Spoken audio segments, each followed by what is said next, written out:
Chapter 14. The Empty Thrones. Weeks passed. Time, which had once been filled with correction, supervision, and strategy, now stretched long and uncomfortable in the homes of Tanuki and Moji.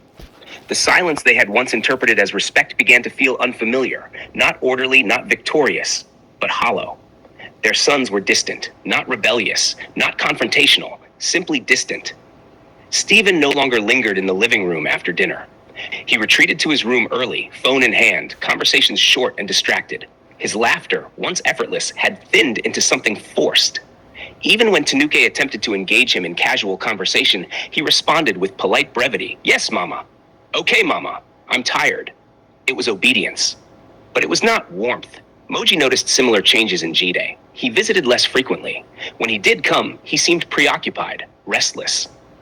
His eyes wandered absent-mindedly around the house as though searching for something no longer there. He ate quietly. He left early. The homes were quiet, not peaceful. Quiet, the kind of quiet that exposes absence. The kitchen, once the throne room of control, felt different. Tanuki still prepared meals with precision. The spices were balanced, the presentation immaculate, the portions measured carefully. But the meals tasted bland, without appreciation. There was no voice offering gratitude, no playful compliment, no shared joke across the table, no subtle affirmation that the effort had been seen. Food, she realized reluctantly, was meant to be shared, not supervised. Moji experienced the same unsettling awareness. She had believed that discipline preserved order, that correction maintained standards, that hierarchy protected family structure. Yet now, when she sat at her dining table, she felt the weight of an unoccupied chair more than she felt pride. Control had not produced joy. It had produced isolation. For years, the Women of Valor meetings had been filled with animated discussion. They compared methods, shared stories of discipline, exchanged subtle strategies on maintaining influence in their sons' homes. Laughter had accompanied tales of daughters-in-law falling in line. It had felt like strength. Now, when they gathered, something was different. The air was less triumphant. Tanuki observed it first, the slight hesitation when someone shared a victory, the muted response, the absence of genuine celebration. Moji, too, felt it, though she would not have admitted it easily. When one mother announced that her daughter-in-law had moved out to learn humility, the room did not erupt in approval as it once might have. Instead, there was a brief, uncomfortable pause. Because too many of them were now sitting in houses that echoed. Too many sons were distant. Too many conversations had become transactional. The thrones they had guarded so fiercely suddenly felt empty. Tanuki returned home one evening and found Stephen staring at nothing in particular. The television was on, but his gaze was detached. "You should invite Amanda back," she said lightly, testing the waters. Stephen's expression hardened slightly. She left because she needed space. The statement was neutral, but beneath it, Tanuki detected something unfamiliar. Loss. Not anger, not pride, loss. Moji experienced a similar moment when she overheard Jide on the phone, his voice low and unguarded. "I didn't mean for it to end this way," he murmured. The vulnerability in his tone unsettled her. She had believed she was protecting her son, preserving tradition, maintaining influence. But protection that suffocates is not protection. It is possession. And possession cannot coexist with partnership. Late one evening, after another Women of Valor meeting that felt more performative than powerful, Tanuki sat alone in her living room.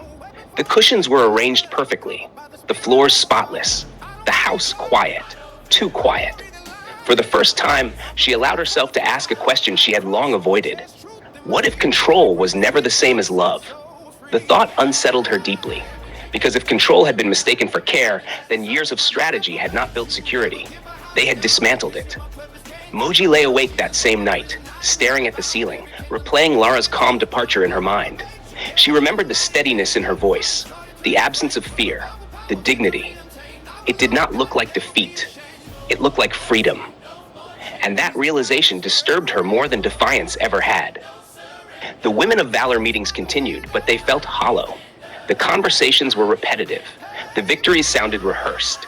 There was less laughter, more guarded glances. Because somewhere beneath the pride, a quiet truth was forming. Influence without affection is fragile. Authority without empathy is lonely. A throne without willing loyalty is merely a chair in an empty room. Tanuke and Moji had secured obedience, but they had lost intimacy. They had preserved hierarchy, but they had fractured connection. They had maintained control, but they had forfeited joy. And in the silence of their immaculate homes, they began, however reluctantly, to confront the cost of their victories. For the first time, the women of valor did not feel powerful. They felt alone. Mind and my spirit is gold. He tried poisoning my mind with feeling doubt, tried locking my destiny from the inside out. But Jehovah stepped in with thunder and grace. My demons don't tremble when I enter this place. I got kingdom fire deep in my veins. Every scar turned to power, every loss became gain. Try hit me, but I can't talk alive. With the blood of the Lamb and revival inside. Fighting invisible walls every day. Smiling now, I want my soul lost its way. God found me broken and rebuilt the frame. Turn my mourning to dancing and another full shame. I walk with authority of kingdom sound. Then I worship every struggle comes down. No weapon formed against me can prosper. I'm covered by the spirit of the Father. I don't fear darkness. I carry the light. Even if bodies I'm prepared for the fire.